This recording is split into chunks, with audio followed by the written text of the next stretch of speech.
Welcome back again. Today we kick off a brand new adventure through the Southwest Coast of Alentejo.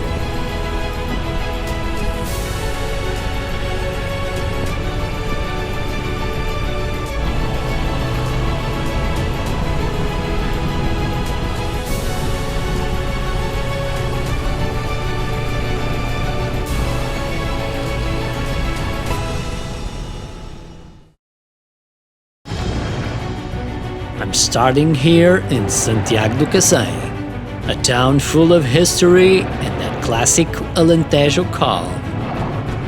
This route mixes open plains, forested roads, and those endless coastal vibes the region is famous for.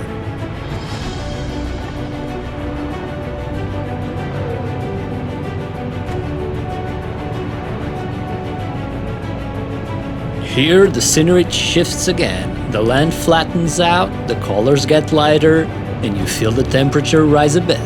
Classic interior Alentejo.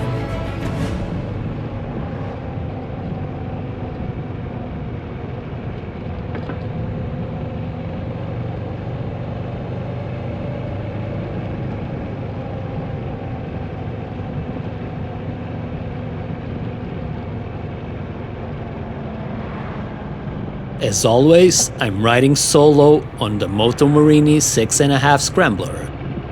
Just me, the road, and the peace that motorcycle trips always give my mind.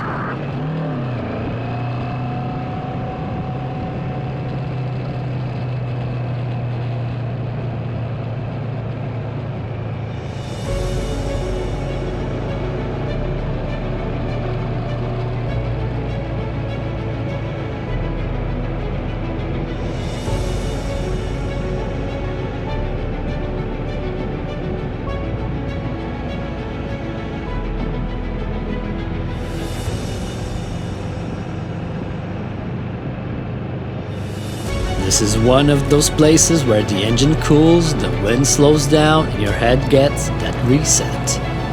If you're doing this trip for mental clarity, like I often do, stop here. It's worth it.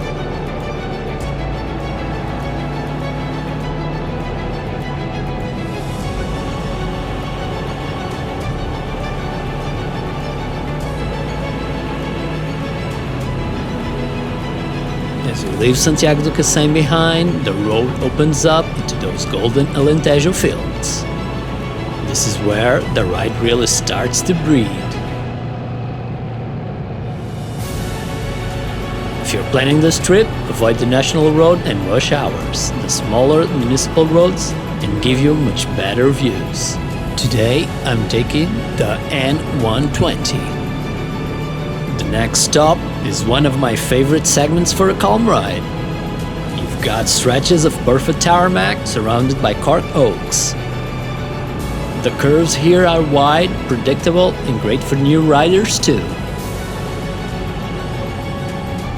This last leg brings us to Aldeia de Chãos, a tiny rural village where time seems to stop. The road in is peaceful, isolated, and perfect for a slow cruise. This marks the end of part 1 of our Southwest Coast series. A blend of tarmac, countryside, and that signature Alentejan soul. Are you ready to ride?